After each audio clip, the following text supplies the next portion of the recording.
Hello, everybody. Today I'm going to be talking about mysterious places in Leeds that no one can explain. And for those of you who don't know, Leeds is a real place in the Great Britain and it holds some real cool history and also some pretty cool mysteries. This is a real place. You can see in the pictures how cool it actually looks. And yeah, I'm going to be talking about it today. Also, I'm going to be playing some Minecraft in the background, so you can leave this video in the background and just listen to me talk if you're doing something else, or for example, trying to fall asleep. So if you're comfortable, let's get right into it. If there's one place in Leeds that perfectly captures how an entire chapter of history can disappear without most people ever realizing it, it's the medieval city buried beneath the modern streets. Unlike famous historic cities where ancient buildings still dominate the skyline, Leeds hides much of its earliest history underground. Every day, hundreds of thousands of people walk across shopping districts, office blocks, busy roads, and train stations without realizing that several meters below their feet lie the remains of a completely different city. Historians have spent decades trying to reconstruct what medieval Leeds actually looked like, yet over major archaeological excavation continues to reveal something unexpected. Rather than finding isolated ruins, archaeologists have uncovered layers upon layers of forgotten streets, workshops, homes, wells, marketplaces, drainage systems, boundary walls, and thousands of personal belongings left behind by people whose names disappeared from history centuries ago. The remarkable thing is not simply that these remains survived, but that they survived beneath one of the fastest growing industrial cities in Britain. During the 18th and 19th centuries, Leeds expanded at an astonishing pace. Textile mills appeared almost overnight. Warehouses, factories, railways, canals, offices, and entire neighborhoods were constructed to support an economy that became known throughout the world. In many cities, such rapid development completely destroys what came before it. In Leeds, something different happened. Instead of removing every trace of the medieval settlement, builders often reconstructed directly above it. Foundations were laid over older foundations. Streets were widened rather than relocated. Cellars were filled in with instead of demolished. As the ground level gradually rose over centuries of rebuilding, much of the earlier city became sealed beneath newer construction, almost like a time capsule hidden below the modern landscape. It wasn't until the 20th century that archaeologists truly began to understand how much had survived. Whenever demolition created an opportunity to excavate, researchers discovered that the city beneath Leeds was far larger and better preserved than anyone had expected. Timber buildings, preserved by permanently waterlogged soil that prevented decay, emerged alongside stone walls that had not seen daylight for hundreds of years. Leather shoes still retained their original stitching. Wooden bowls survived in astonishing condition. Fragments of furniture, iron tools, pottery imported from continental Europe, animal bones, coins, jewelry, and household objects gradually painted a picture of daily life that written history alone could never provide. One of the greatest surprises involved in the economy of medieval Leeds itself. Earlier historians had often described the town as relatively small and unimportant compared with larger English cities. Archaeological evidence began challenging that assumption almost immediately. Imported ceramics from France and the Low Countries suggested long distance trade. High quality metalwork indicated skilled local craftsmen. Evidence of specialized workshops showed that manufacturing had already become an important part of life centuries before the Industrial Revolution transformed Leeds into a global textile center. The River Aire made much of this possible. Today it flows quietly through the city, but during the Middle Ages it functioned as one of the northern England's most valuable transportation routes. Goods that would have taken days to move across rough medieval roads could be carried much more efficiently by boat. Wool, timber, grain, stone, leather, and finished products all passed through Leeds, slowly turning the settlement into an increasingly prosperous market town. Yet prosperity brought danger as well. Medieval Leeds was built largely from timber. Houses stood close together. Fires burned constantly for cooking, heating, metalworking, brewing, and baking. A single spark could race through the entire streets before anyone had time to respond. Documentary evidence confirms multiple destructive fires affected Leeds throughout the Middle Ages, although historians still debate the full extent of the damage because many records have been lost. Archaeology, however, often tells the missing part of the story. Burn layers found beneath later buildings reveal destruction that written documents barely mention. suggesting that some disasters may have been far worse than contemporary records indicate. Disease repeatedly reshaped the settlement too. Like almost every medieval English town, Leeds endured outbreaks of plague and other epidemics that dramatically reduced its population. Exact death tolls remain impossible to calculate because surviving records are incomplete. But excavations reveal interruptions in construction, abandoned plots, and changes in settlement patterns that correspond with known outbreaks across England. Each epidemic altered the city's development, leaving physical evidence that archaeologists can still identify centuries later. Perhaps the most fascinating aspect of these discoveries is how often they overturn long held assumptions. Historians sometimes spend decades believing a medieval street followed one route, only for excavations to reveal that it actually ran somewhere completely different. Buildings once thought to belong to wealthy merchants turned out to have been our ordinary workshops. Areas believed to have remained undeveloped suddenly produce evidence of dense housing. Every excavation rewrites another small part of Leeds' history. In many ways, the medieval city is still being discovered piece by piece. No one knows exactly how much remains buried beneath the modern streets because only tiny sections can be excavated, whenever construction creates an opportunity, that is. The overwhelming majority still lies hidden, protected beneath offices, apartment buildings, shopping centers, and roads carrying thousands of vehicles every day. It is entirely possible that some of the most important archaeological discoveries in Leeds have yet to be found simply because no one has dug deep enough in the right place. That uncertainty is what makes the buried medieval city one of Leeds' greatest real mysteries. Unlike a solved archaeological site, this is a puzzle with most of its pieces still underground. Every future construction project has the potential to reveal another forgotten street, another lost building, another collection of objects untouched since the Middle Ages, quietly waiting beneath a city that has unknowingly spent centuries walking on top of its own forgotten past. For archaeologists, that uncertainty is both exciting and frustrating. Unlike the ruins of a castle or an abandoned monastery that can be fully excavated, the medieval city beneath Leeds can only be explored in small fragments whenever modern development makes it possible. A new office building might expose parts of a forgotten street for just a few weeks before it is carefully documented and sealed beneath fresh foundations. A replacement sewer pipe may reveal a medieval well that has remained untouched since the 14th century, only for it to disappear beneath concrete once engineers complete their work. Entire sections of history appear briefly before vanishing again, leaving archaeologists with photographs, measurements, and countless new questions. One excavation in the city center revealed successive layers of occupation stacked almost like the pages of a history book. The newest brick walls rested on earlier stone foundations, which themselves had been built over timber structures dating back hundreds of years. Instead of one medieval town frozen in time, researchers discovered a settlement that had constantly rebuilt itself. Homes expanded as families grew, workshops replaced houses, streets shifted slightly over generations. Wells were filled in, and new ones dug nearby. Every generation altered the landscape just enough that centuries later, the buried city became a maze of overlapping lives rather than a single preserved moment in history. Perhaps the most remarkable discoveries have been the objects people never intended to preserve: broken cooking pots tossed into rubbish pits, worn out leather shoes discarded after years of use, rusted knives whose owners probably expected to replace them within weeks, fragments of cloth, wooden combs, bone needles, children's toys, gaming pieces, and tiny personal items that would have seemed completely ordinary to the people who owned them.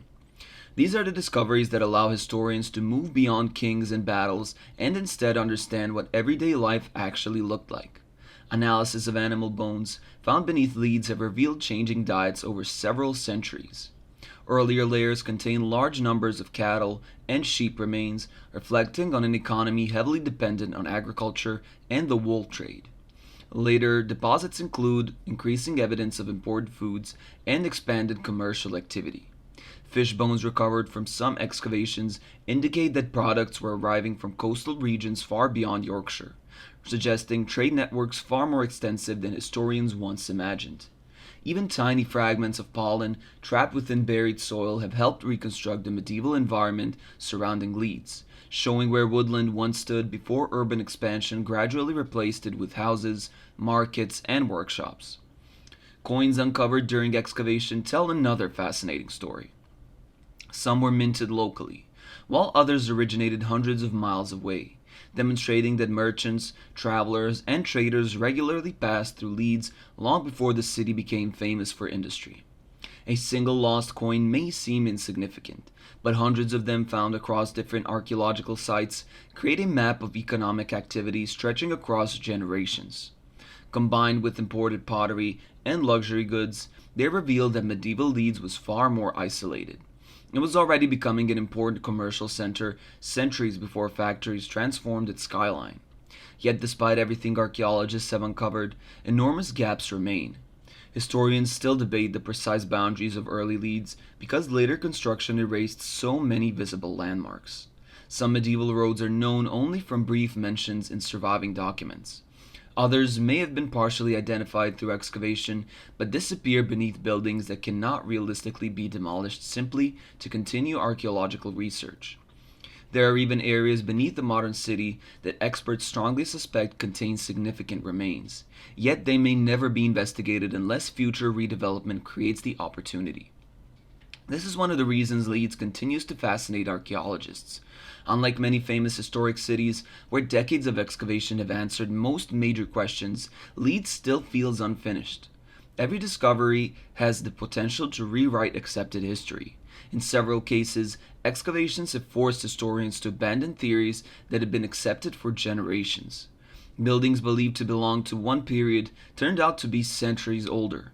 Areas once thought to have remained undeveloped produce evidence of dense medieval occupation. Even the scale of the town itself has gradually expanded as new evidence emerged, suggesting that medieval Leeds supported a larger and more economically diverse population than earlier historians believed possible. The city has become a reminder that historians is never truly complete. Every generation works with the evidence available at the time, and every new discovery has the potential to change the story. For Leeds, that process is still ongoing. Somewhere beneath the streets people walk every day could lie another forgotten marketplace, another workshop filled with tools abandoned hundreds of years ago, or even records capable of answering questions historians have debated for decades. Those discoveries may remain hidden for another hundred years, or they could appear tomorrow beneath the foundation of the city's next construction project. And while the medieval city beneath Leeds remains one of its greatest archaeological mysteries, there is another place where the past never had to be excavated at all. Its ancient stone walls have stood above ground for nearly 9 centuries, surviving war, royal power, religious upheaval, and the collapse of an entire way of life. That place is Kirkstall Abbey, and its history is every bit as mysterious as the legends that now surround it. Few places in Leeds have survived as many centuries of change as Kirkstall Abbey. Long before factories dominated the skyline, or railways connected Yorkshire with the rest of Britain, the Abbey stood beside the River Aire as one of the most important religious communities in northern England. Today, visitors usually remember it as a picturesque ruin surrounded by open grass and walking trails, a peaceful place where families picnic in the summer and photographers wait for the evening light to shine through its towering stone arches. It is difficult to imagine that this quiet landscape was once home to hundreds of years of discipline, political conflict, economic power, and moments of genuine uncertainty that historians are still trying to fully understand. Unlike many locations that have become mysterious simply because people invented ghost stories about them, Kirkstall Abbey is fascinating because its documented history already raises questions that have never been completely answered. The abbey owes its existence to Henry de Lacy, Baron of Pontefract, who fulfilled a religious vow during the middle of the 12th century by establishing a Cistercian monastery. The monks originally attempted to settle elsewhere, but the conditions proved unsuitable. Eventually, in 1152, they moved into the woods valley beside the River Aire, where the construction of what would become Kirkstall Abbey began. Building a monastery of this size was an enormous undertaking. Massive quantities of locally quarried stone had to be transported across difficult terrain. Skilled masons shaped thousands of individual blocks by hand. Carpenters, blacksmiths, laborers, and craftsmen worked alongside the monks themselves, Construction continued for decades, gradually transforming a quiet riverside valley into one of the finest examples of Cistercian architecture in England. What makes Kirkstall particularly important to historians is how much documentary evidence has survived. Medieval charters, financial records, legal disputes, and religious documents provide an unusually detailed picture of how the abbey functioned. It was far more than a place of prayer. Like many large monasteries of the period, Kirkstall operated almost as a self contained economic enterprise.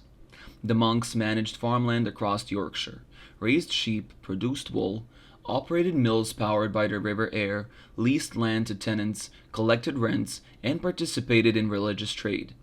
Their influence extended far beyond the monastery walls. Entire communities depended upon the abbey's economy for employment and stability.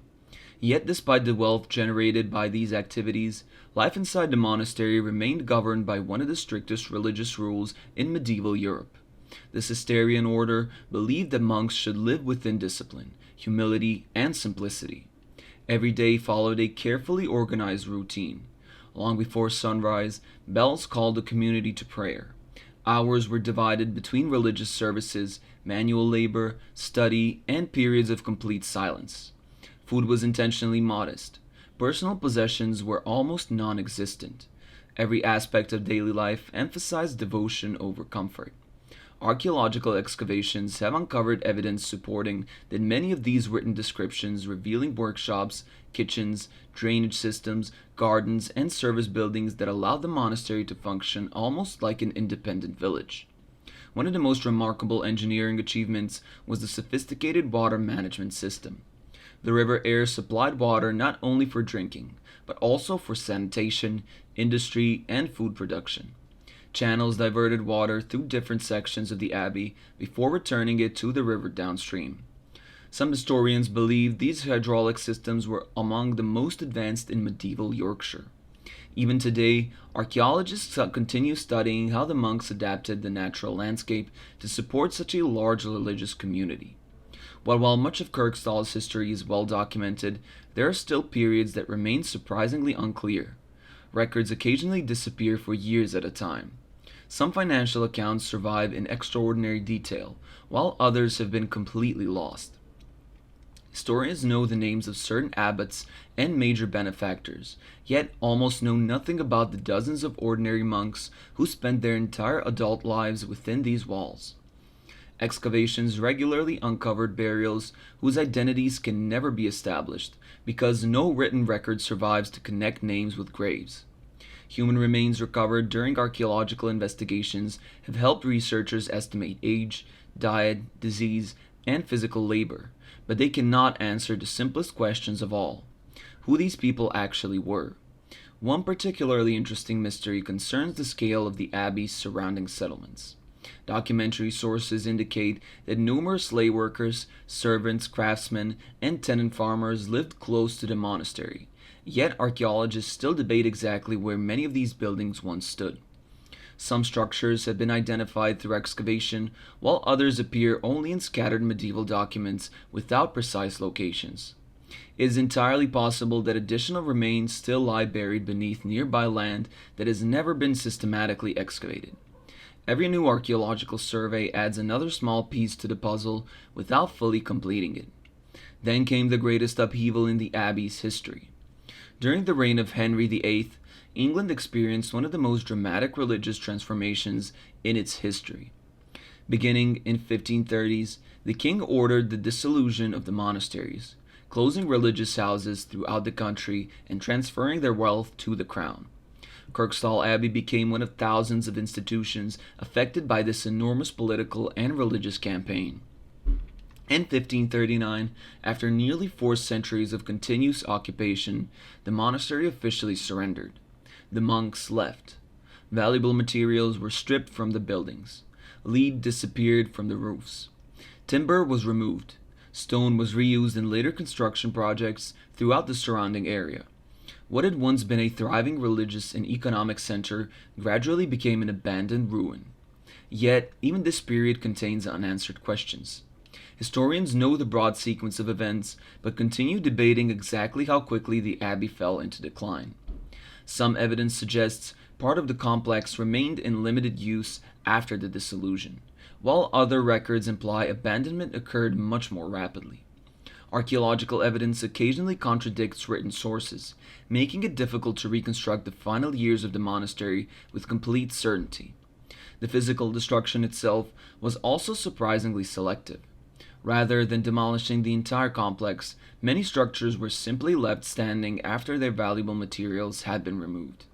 Over the following centuries, weather slowly transformed the abandoned monastery into the dramatic ruins visible today. Ironically, the very process that destroyed Kirkstall also preserved it. Because the buildings were never completely rebuilt or modernized, they remain among the best preserved medieval monastic ruins in Britain, allowing historians and archaeologists to continue studying them nearly 900 years after the construction first began. Today, visitors often focus on the immense church within its soaring arches open to the sky, but every surviving wall tells parts of a much larger story. Beneath the grass surrounding the ruins lie foundations of buildings that no longer exist. Nearby excavations continue revealing evidence of workshops, storage areas, drainage channels, and domestic spaces that once supported hundreds of people. The visible abbey is only part of the site. Much of its history remains hidden beneath the ground, waiting for future archaeological work to uncover more answers than questions. Despite nearly 2 centuries of archaeological research, Kirkstall Abbey continues to produce discoveries that surprise historians. Modern excavation of techniques have revealed details that earlier generations of researchers simply could not detect. Soil analysis has identified forgotten gardens where monks cultivated medicinal herbs used to treat illness long before modern medicine existed. Fragments of stained glass have allowed experts to reconstruct parts of windows destroyed almost 500 years ago. Animal bones recovered from the refuse pits revealed that the community actually ate rather than what medieval religious rules claimed they should eat. Even microscopic traces of preserved within ancient drains have helped researchers understand sanitation, diet, and everyday routines inside the monastery with remarkable precision. Every excavation seems to answer one question while creating two more. One of the most intriguing mysteries concerns the people buried within the abbey grounds. Medieval monasteries commonly served not only their own religious communities, but also wealthy patrons who wished to be buried close to the holy places. Archaeologists have identified numerous graves around Kirkstall Abbey, yet only a tiny fraction can be connected to specific individuals through surviving historical records.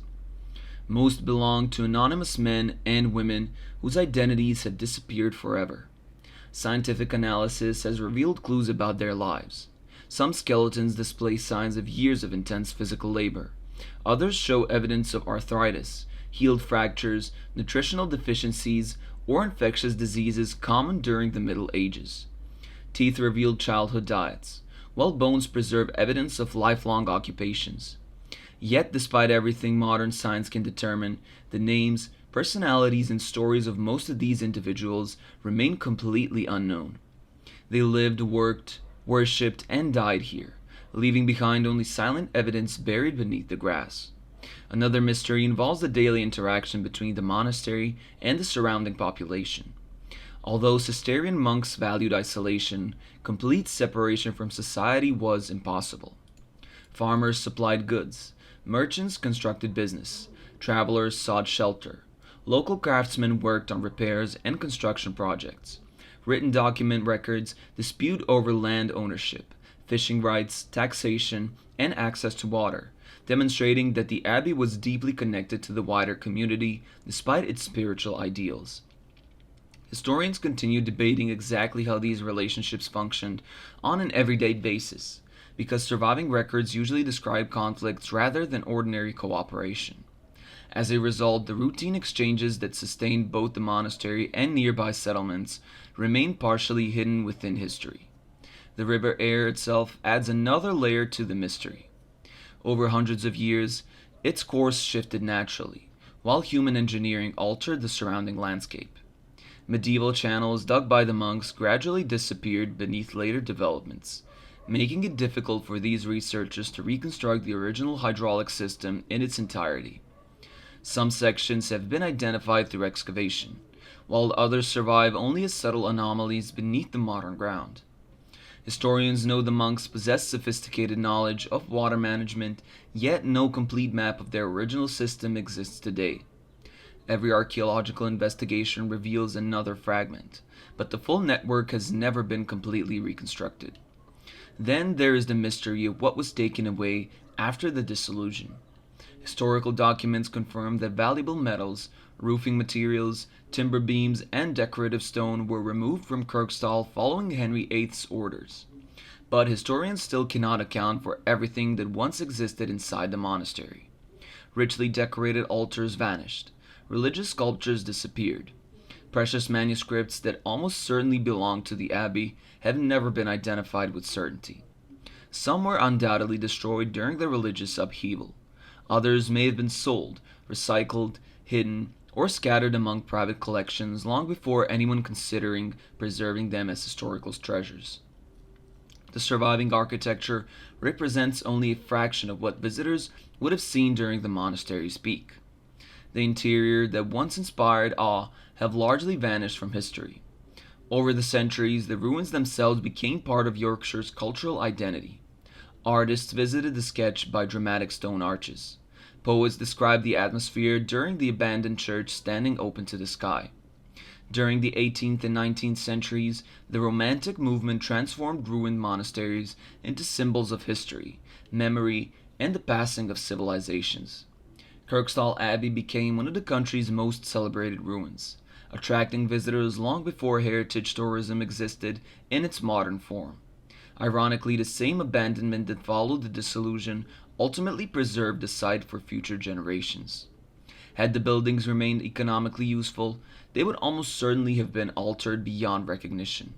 Instead, nature slowly reclaimed them while leaving enough standing for modern historians to study. Of course, no discussion of Kirkstall Abbey would be complete without mentioning the stories that have surrounded it for generations. Local residents have long reported strange experiences among the ruins, particularly after dark. Some visitors describe hearing footsteps echoing across empty stone floors when no one else is present. Others claim to have seen shadowy figures moving beneath the arches before disappearing completely. Stories occasionally circulate about the sound of chanting drifting through the ruins late at night, despite there being no documented source. These accounts have helped establish Kirkstall as one of Yorkshire's best-known supposedly haunted locations. However, it is important to distinguish between folklore and documented history. There is no historical evidence proving supernatural events occur at the Abbey. Most reports rely entirely on personal experiences, local tradition, or stories repeated over many decades without independent verification. Historians treat these accounts as part of the site's cultural history, rather than evidence of paranormal activity. In many ways, the legends themselves are historically significant because they demonstrate how each generation has interpreted the ruins differently. Medieval people viewed the monastery as a living religious institution. Victorians admired its romantic symbols of a vanished age. Modern visitors often arrive searching for ghost stories. The physical building has remained largely the same while its meaning has continually evolved. That transformation may be one of the greatest mysteries of all time. A place built for silence prayer and discipline has become known worldwide for stories that the monks themselves would almost certainly never have recognized. Yet, whether someone visits Kirkstall Abbey because of its architecture, its archaeology, its history, or its legends, one fact remains undeniable. Nearly 900 years after construction first began, it continues to reveal new information about medieval England. Few places can claim that every generation still discovers something genuinely new about them. Kirkstall Abbey can.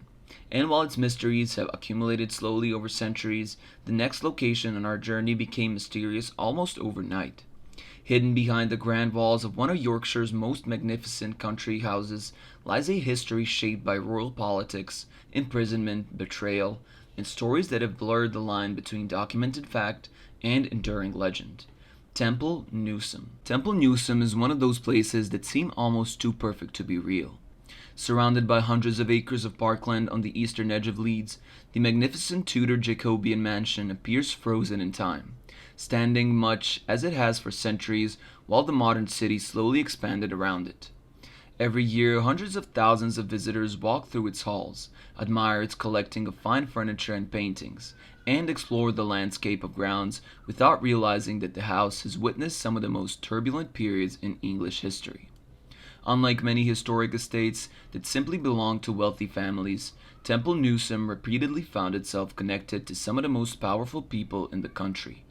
Kings, queens, noblemen, prisoners, politicians, and military officers all passed through its doors, leaving behind a history so complex that historians are still uncovering new details from surviving documents. The story begins long before the house, visible today, was ever built. The land originally belonged to the Knights Templar, the famous medieval military orders founded during the Crusades. Although the order's direct connection with the estate was relatively brief, it gave the property the name that survives to this day. After the suppression of the Knights Templar in the early 14th century, ownership passed through several hands before eventually becoming the site of an impressive country residence. Even this early period contains unanswered questions. Documentary evidence survives only in fragments, making it difficult for historians to reconstruct. Like many medieval properties, records disappeared through war, neglect, and the simple passage of time, leaving researchers to piece together its history from scattered references found across different archives. The house itself became nationally significant during the 16th century under the ownership of the Ingram family, and perhaps most famously throughout its connection to Mary, Queen of Scots. One of the estate's owners, Henry, Lord Darnley, who would later become Mary's husband, spent entirety of his youth at Temple Newsam. Their marriage would eventually produce James VI of Scotland, who later became James I of England, uniting the English and Scottish crowns in 1603. It is remarkable to consider that a house standing quietly on the outskirts of modern Leeds played a role, however indirect, in one of the most important dynastic events in British history. Yet the connection that fascinates historians most involves Darnley's childhood. Surviving records indicate he spent significant time at Temple Newsam while growing up, but many details of his daily life there remain unknown. Historians can identify dates, family relationships, and political circumstances, but the ordinary routines that shaped the future king's father have largely disappeared from history. We know where he stayed, but not exactly how he lived. We know which rooms likely existed, but not how they were furnished. The documentary trail suddenly became frustratingly quiet just when modern readers became most curious. As the Tudor period gave way to the Stuart era, Temple Newsam continued evolving. New architectural additions transformed the estate into one of the grandest country houses in Yorkshire. Successive generations invested enormous sums expanding, renovating, and decorating the property. Master craftsmen carved elaborate wood paneling. Skilled plasterers created decorative ceilings that survive today. Collections of paintings, silver, tapestries, and furniture gradually filled the rooms, turning the estate into both a family home and a symbol of immense wealth. Yet behind the elegance lay constant political uncertainty. England during the 16th and 17th century was rarely stable for long. Religious conflicts, shifting royal alliances, civil war, changing governments, and economic crisis affected even the wealthiest landowners. Families connected to the monarchy could rise to extraordinary influence, only to lose everything within a single generation. Temple Newsam itself reflected these uncertainties. Ownership changed, financial fortune shifted, political loyalties were tested. The estate survived, but often only because its owners successfully adapted to circumstances beyond their control. One of the most dramatic chapters came during the English Civil War in the 17th century. Yorkshire became an important strategic region, and many great houses found themselves occupied, fortified, or drawn into military operations. Although Temple Newsam escaped the complete destruction suffered by some estates elsewhere in England, the wider conflict transformed life throughout the region. Troops moved across the countryside. Supplies became scarce. Local communities faced enormous pressure regardless of which side they supported. Historians continue studying surviving correspondence from this period because it provides rare insight into how political conflict affected daily life at country estates like Temple Newsam. Even today, researchers occasionally discover overlooked letters or state documents that shed new light on these turbulent decades. By the 18th century, Temple Newsam had become renowned not only for its architecture, but also for its remarkable collections. Wealthy owners acquired furniture from the finest cabinet makers in Britain, including pieces of production by Thomas Chippendale, himself born only a few miles in Audley. Many of these furnishing remains among the finest surviving examples of 18th century craftsmanship anywhere in the world. Yet, despite the extraordinary care devoted to preserving artwork and furniture, much of the estate's earlier documentary history remains surprisingly incomplete. Inventories describe expensive objects without explaining who commissioned them. Financial records list enormous payments without always identifying the craftsman responsible. Family letters survive in some decades before disappearing entirely in others. Historians have reconstructed much of the estate's development, but significant gaps remain, reminding us that even the homes of Britain's wealthiest families often leave behind incomplete historical records. Perhaps that uncertainty helps explain why Temple Newsam has attracted so many legends over the centuries. The house has become closely associated with stories of unexplained footsteps, strange sounds, and mysterious figures reportedly seen by visitors and staff alike. The most famous tale concerns the so called Blue Lady, a figure said to wander certain rooms of the house searching for a lost string of pearls. According to local tradition, the woman was attacked and robbed, dying from injuries sustained during the assault, and her spirit has supposedly searched the house ever since. It is a compelling story, but historians have struggled to verify its origins. While versions of the tale have circulated for generations, surviving documentary evidence linking the legend to a specific historical event remains unremarkably limited. Some researchers believe the story evolved gradually through repeated retellings, rather than the original from a single documented incident. That does not make the legend unimportant.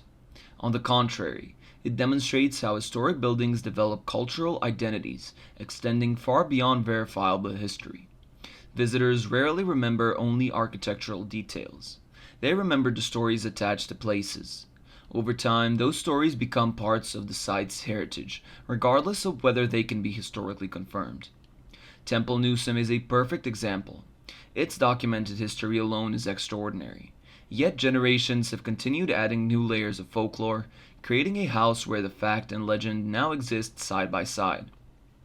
The challenge for historians is not deciding which version people prefer, but understanding whether one ends and the other begins.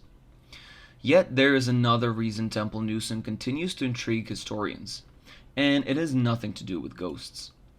Like many great English country houses that have stood for centuries, the estate has been altered so many times that reconstructing its original appearance has become incredibly difficult. Every generation of owners wanted to leave its own mark. Wings were extended, rooms were remodeled, windows were enlarged or blocked up, staircases were relocated, gardens were redesigned, and decorative fashions changed with each passing century.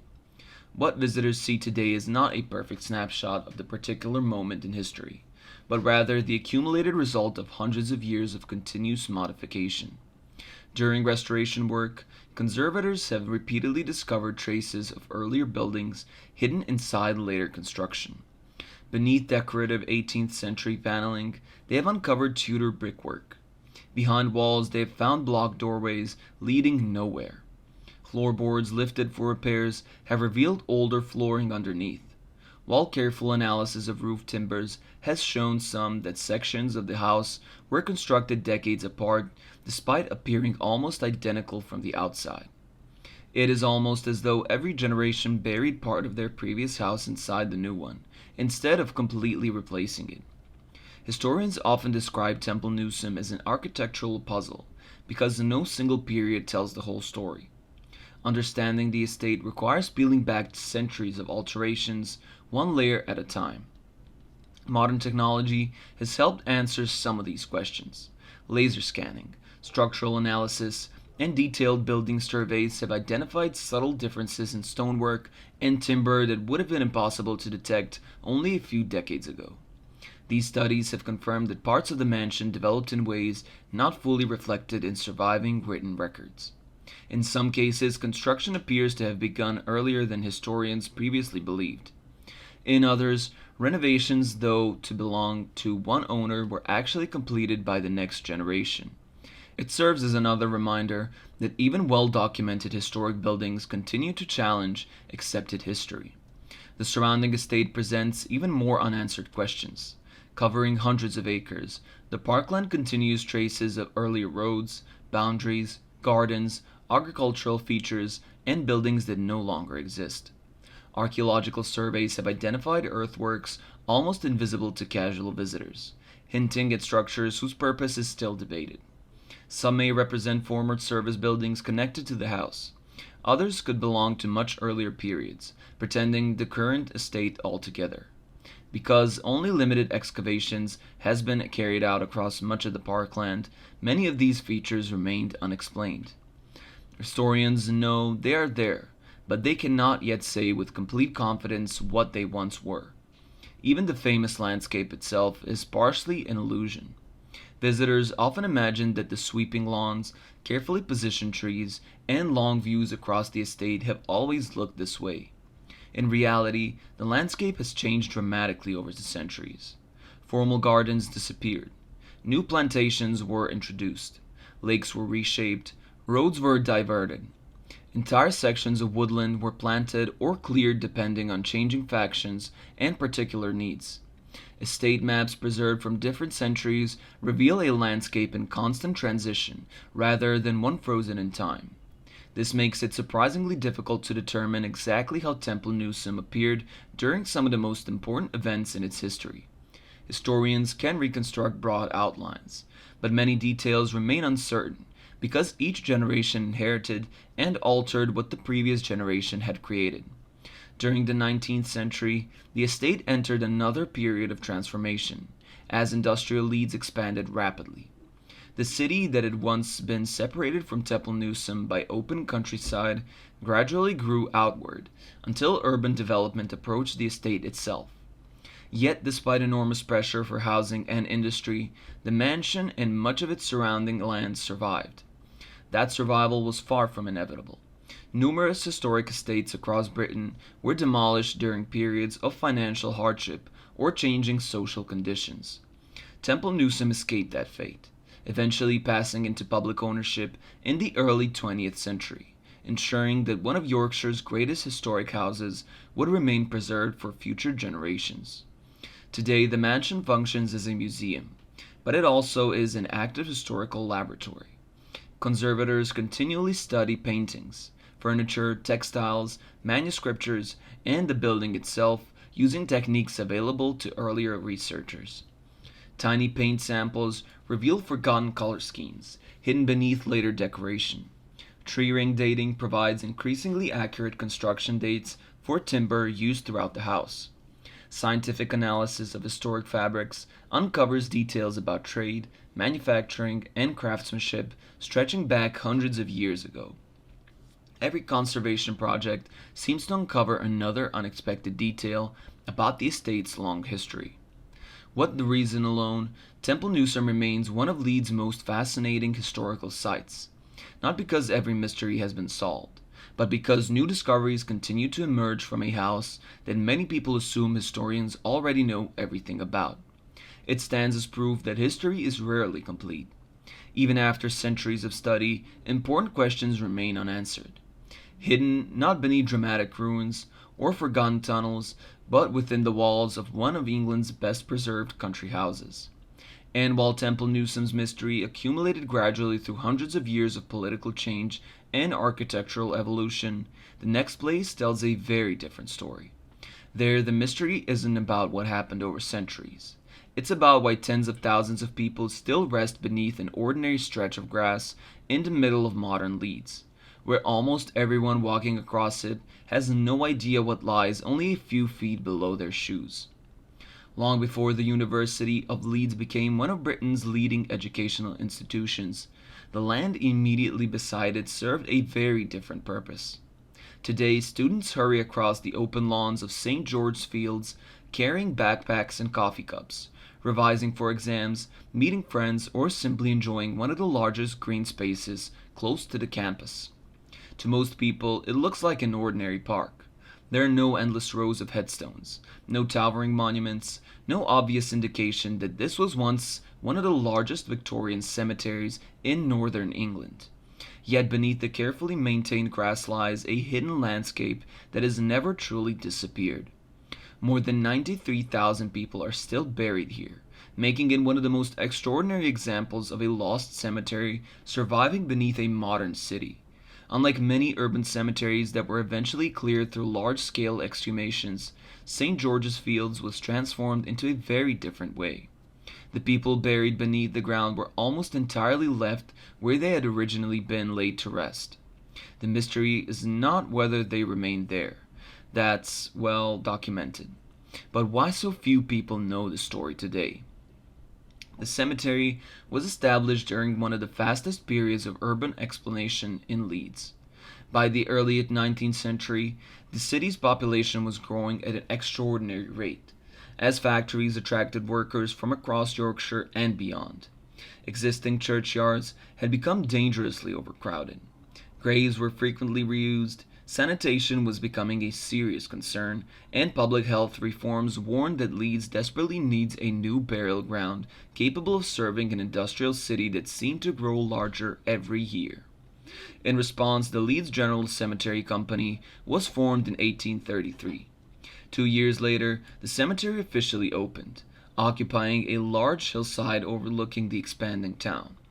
At the time, it represented one of the most ambitious burial projects in the north of England. Carefully planned pathways wound between thousands of plots. Elegant monuments reflected on the wealth of successful merchants and industrialists. Simply headstones marked the graves of factory workers, craftsmen, servants, and children. Families visited regularly, treating Victorian cemeteries not simply as a place of mourning, but as landscape public places designed for quiet reflection. Contemporary descriptions praised both the beauty of the setting and the impressive architecture surrounding the entrance. It quickly became one of the city's most important civic landmarks. As decades passed, the cemetery quietly recorded the entire history of Victorian Leeds. Cholera epidemics, industrial accidents, childhood diseases, influenza outbreaks, mining disasters, and ordinary old age all became part of the landscape. Every grave represented another life connected to the city's extraordinary transformation. Wealthy textile manufacturers rested only a short distance from the laborers who had worked inside their mills. Soldiers who returned from distant conflicts lay buried alongside infants who survived only a few days after birth. Doctors, teachers, engineers, servants, ministers, musicians, shopkeepers, and countless others gradually filled the available ground. Unlike official histories that often focus on famous individuals, the cemetery became an archive of ordinary lives. Walking among its monuments during the late 19th century meant walking through the social history of Leeds itself. By the early 20th century, however, the cemetery faced problems common throughout Britain. Burial space was running out. Maintaining thousands of monuments required enormous financial resources. Weather damaged stonework. Vegetation spread across neglected sections. As newer municipal cemeteries opened elsewhere, the importance of Leeds General Cemetery gradually declined. Income decreased while maintenance costs continued rising. During the Second World War and the difficult years that followed, financial pressures became even greater. Visitors grew faster. Some monuments became unstable. Others slowly collapsed through decades of exposure to rain, frost, pollution, and tree roots. The cemetery that had once symbolized Victorian confidence entered a long period of decline. What happened next remains one of the most unusual chapters in Leeds' history. In the 1950s, the University of Leeds began acquiring interests in the cemetery company as part of plans to expand its campus. By the 1960s, legislation allowed the transformation of the neglected burial ground into open public space. At first glance, this may sound like countless other redevelopment projects carried out across Britain during the 20th century. But there was one enormous difference. Rather than carrying out mass exhumations, almost every burial remained exactly where it had always been. Contractors removed the visible monuments instead. Thousands of headstones, memorials, curbstones, railings, and family markers disappeared from view. Some historically important examples were preserved, but the overwhelming majority were either laid flat, broken up, or covered as the landscape was reshaped into what would eventually become St. George's Fields. Grass replaced rows of monuments. New footpaths crossed areas that had once contained densely packed graves. Trees were planted. From ground level, almost every visual clue that this had ever been a cemetery vanished. Yet, beneath the surface, remarkably little had changed. Historical records, university archives, and surviving documentation all confirmed the same essential fact. The overwhelming majority of those buried in Leeds General Cemetery were never moved. They remain beneath the modern park exactly where Victorian funeral processions left them generations ago. It is difficult to imagine a strong contrast between appearance and reality. Above grounds, students relax on the grass during sunny afternoons. Graduation photographs are taken nearby. People exercise, read books, walk their dogs, or cut across the fields on the way to lectures. Beneath them lies one of the largest surviving Victorian burial grounds in the region, hidden not by distance or secrecy, but simply by the removal of everything visible. In many ways, the cemetery did not disappear at all. It merely became invisible. For historians, this raises fascinating questions about how cities remember or forgot their past. Physical monuments usually act as reminders. A church, a castle, or a row of headstones immediately signals that history took place there. Remove those visible markers, and public memory often fades with surprising speed. Within a generation or two, people begin seeing only what exists today rather than what existed before. St. George's Fields demonstrates this process almost perfectly. The transformation was so complete that many local residents spend years in Leeds without ever realizing the park was once a cemetery of enormous historical significance. The evidence still exists beneath grounds, but everyday life continues above it almost uninterrupted, as though the earlier landscape had never existed at all. That quiet disappeared may be one of the city's greatest historical mysteries, not because the facts are hidden, but because they are so rarely noticed. One of the reasons the story of St. George's Fields continues to fascinate historians is because it forces people to think about what actually happens when a city decides to erase part of its own landscape without removing the history underneath it. During the transformation of the former cemetery in 1960s, workers removed thousands of visible memorials, but the burials themselves largely remained untouched. From a practical perspective, the decision made sense. Exhuming more than 90,000 graves would have been an unimaginable expense, time-consuming, and technically difficult operation. From a historical perspective, however, it created something almost unique. Instead of preserving a cemetery or relocating it entirely, Leeds created a public park that still rests upon one of the largest intact Victorian burial grounds in northern England. The result is a place where two completely different landscapes exist in exactly the same location. One belongs to the present, filled with students, cyclists, runners, and visitors. The other belongs to the 19th century, hidden only a few feet below the surface. They occupy the same space without ever truly meeting. This unusual transformation has led to repeated archaeological questions whenever work is planned within or around the park. Unlike ordinary construction sites, even relatively small engineering projects require careful consideration because of what lies beneath the ground. Every trench, drainage improvement, utility installation, or landscaping project carries the possibility of encountering human remains or surviving cemetery features. As a result, archaeologists and engineers must work together in ways that most people never realize. The modern landscape may appear ordinary, but from a heritage perspective, it remains one of the most sensitive locations in Leeds. Even today, any proposal involving significant ground disturbance has to acknowledge the site's extraordinary history. Historical maps provide one of the clearest illustrations of how dramatically the area changed.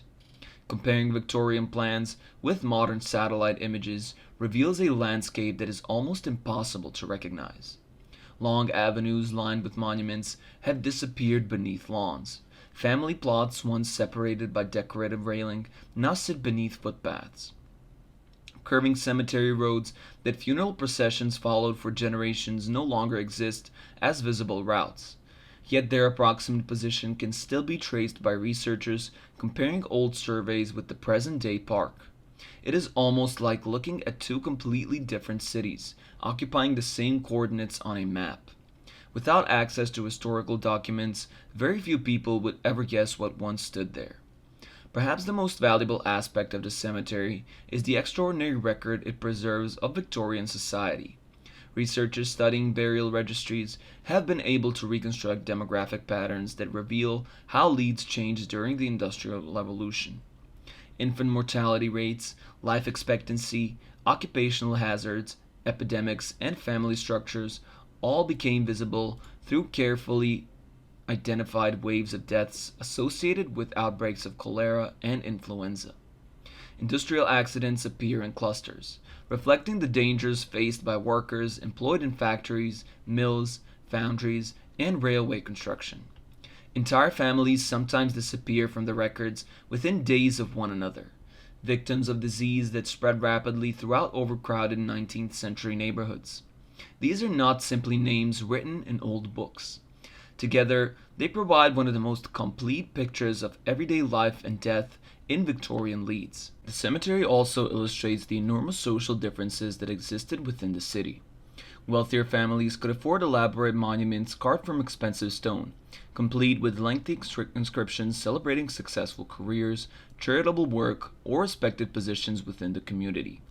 Nearby stood a far simpler grave marking the resting place of a laborer, domestic servant, factory worker, or a child whose lives were never recorded or only recorded in a few brief lines.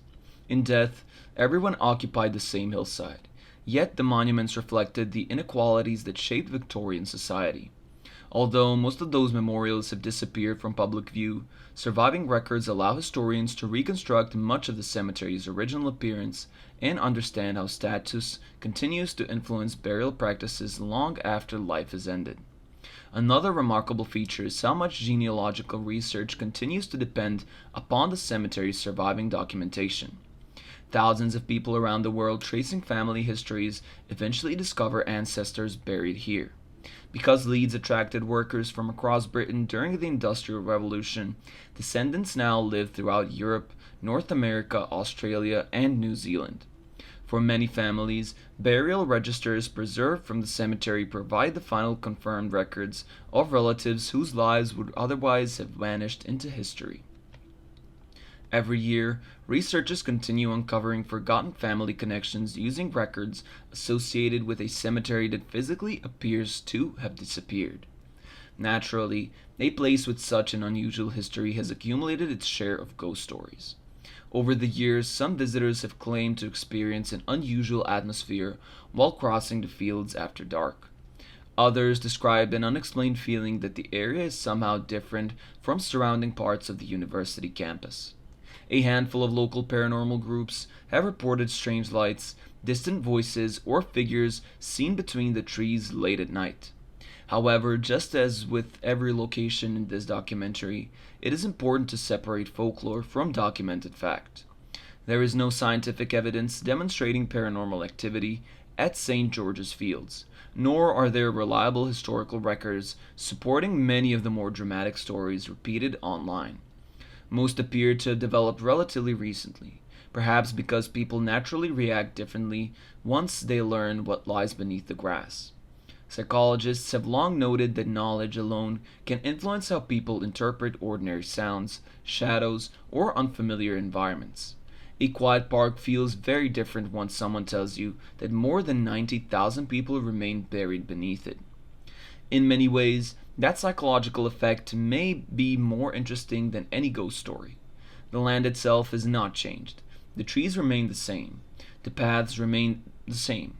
The only thing that changes is the visitor's understanding of the place.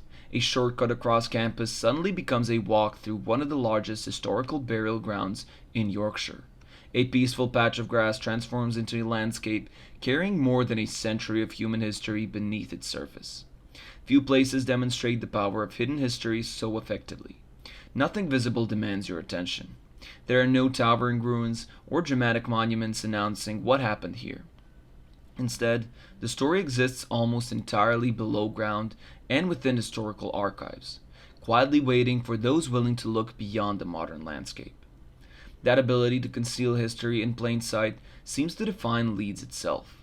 Time and time again, the city has covered its past with new roads, new buildings, new parks, and new neighborhoods without completely erasing what came before.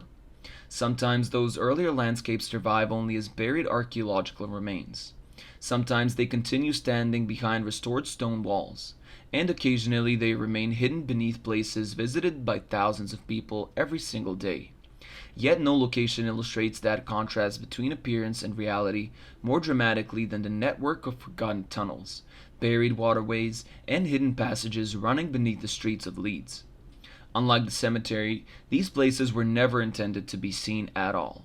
And even today, much of what lies underground remains only partially explored. The idea that there is an entire hidden world beneath Leeds sounds like the beginning of a fictional adventure novel. Yet it is firmly rooted in reality. While there is no single secret tunnel stretching beneath the entire city, Leeds possesses an extraordinary network of buried rivers, forgotten passages, medieval cellars, Victorian service tunnels, abandoned industrial infrastructure, and underground spaces that most residents will never see. Some were intentionally sealed decades ago. Others disappeared as new buildings rose above them. And a few remain accessible only to engineers, archaeologists, or utility workers carrying special permissions. Together, they form one of the least understood parts of the city's history, not because historians doubt they exist, but because no complete picture has ever been assembled. Every generation uncovers another fragment while realizing there is still far more hidden below the surface than anyone previously imagined. Perhaps the greatest misconception concerns the rivers themselves. Most people know the River Aire flows through Leeds, but far fewer realize that several small watercourses that once crossed the growing medieval town have long since vanished from sight. They were not destroyed. Instead, they were gradually enclosed within culverts, diverted beneath roads, or absorbed into the expanding drainage system as Leeds industrialized during the 18th and 19th centuries. What had once been open streams became invisible rivers flowing beneath streets, factories, warehouses, and eventually modern office buildings. In some locations, people walk only a few meters above running water without any visible indication that a natural watercourse still exists beneath the pavement. The best known example is Sheepscar Beck, a stream that originally flowed across open countryside before urban development surrounded it completely. As Leeds expanded, the beck increasingly became viewed as an obstacle. Roads needed to cross it. Factories required stable ground nearby. Housing development spread into areas that had once flooded during periods of heavy rain. Rather than allowing the stream to continue flowing across the surface, engineers gradually enclosed sections within brick culverts. By the late Victorian period, much of the watercourse had effectively disappeared from public view. Yet the water never stopped flowing. It simply continued underground, hidden beneath generations of development. Similar stories can be found throughout the city, where natural landscapes quietly survive inside engineering projects completed more than a century ago. Historians studying old maps often discover something remarkable when comparing medieval Leeds with the modern city. Streets that appear perfectly ordinary today frequently follow routes determined hundreds of years earlier by rivers, streams, and drainage channels that are no longer visible. Even after the waterways disappeared beneath brick and concrete, the urban layout continued reflecting their original positions. In other words, the hidden rivers still influence how modern Leeds is organized despite being almost entirely visible. In the extraordinary example of geography shaping history long after the landscape itself appears to have changed. These buried waterways have occasionally reminded the city that they still exist. During periods of exceptionally heavy rainfall, some underground culverts struggle to carry the enormous volume of water flowing throughout them. Engineers have documented flooding events where forgotten streams briefly attempted to reclaim routes that had been buried beneath roads and buildings generations earlier. To residents, such flooding often appears sudden and mysterious. To hydrologists and historians, however, it represents something much simpler. The old landscape has never truly disappeared. Given it enough water, it simply reasserts itself. Not all of Leeds' underground spaces were created by nature. The Industrial Revolution transformed the city into one of Britain's manufacturing powerhouses, and that transformation required an astonishing amount of hidden infrastructure. Mills depended upon networks of water channels supplying power long before electricity became common. Warehouses required underground storage areas capable of maintaining stable temperatures throughout the year. Breweries excavated extensive cellars. Railway companies constructed tunnels beneath densely developed districts. Gas companies laid pipelines through labyrinths of exhausting existing foundations. Sewer systems expanded repeatedly as the population exploded during the 19th century. Each generation built beneath the previous one, producing a layered underground landscape almost as complicated as the city visible above ground.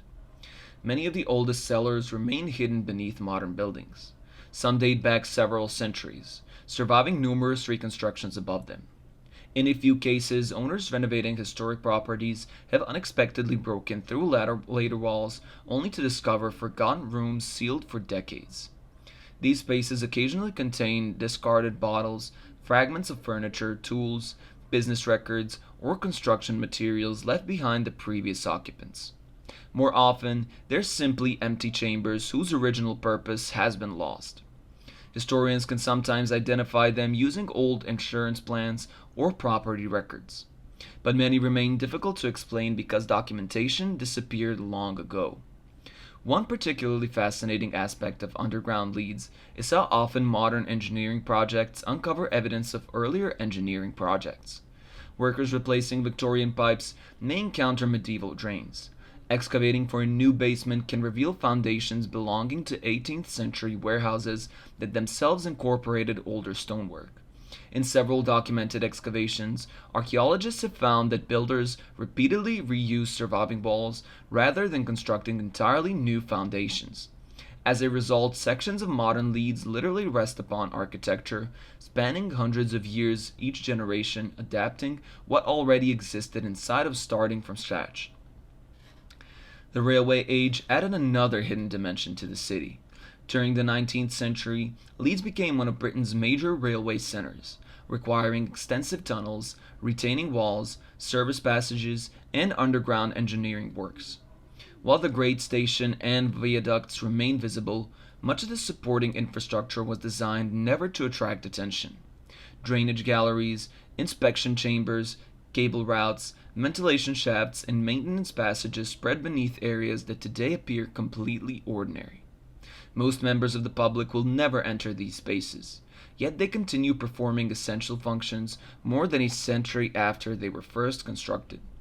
The existence of so much inaccessible underground space has naturally encouraged speculation over the years. Stories occasionally circulate about secret escape tunnels linking historic buildings, forgotten military bunkers hidden beneath the city, or enormous unexplored chambers stretching far beyond known maps. In reality, most of these claims become considerably less mysterious once examined by historians. Some supposed secret tunnels turn out to be ordinary Victorian utility passages. Others are simply connected basements belonging to neighboring properties. A few stories probably originated because people encountered sealed doorways without realizing they were once connected to buildings that have since been demolished. As the city changed above ground, the purpose of many underground spaces became increasingly difficult to recognize. That does not mean every question has been answered. Engineers occasionally encounter unexpected voids while carrying out construction work, forcing projects to pause while specialists determine whether the space represents an archaeological feature, an abandoned cellar, an old drainage system, or something else entirely.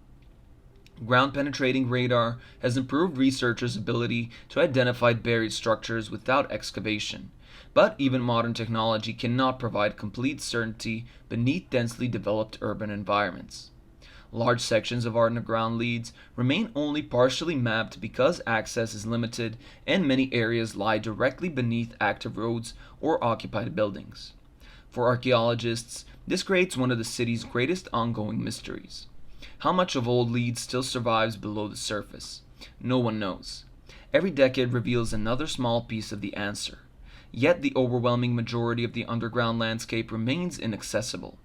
Somewhere beneath the streets may still lie forgotten workshops, medieval storage chambers, early industrial infrastructure, or evidence capable of changing historians' understanding of how the city developed.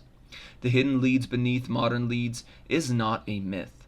It is a real place, built layer upon layer over nearly 8,000 years.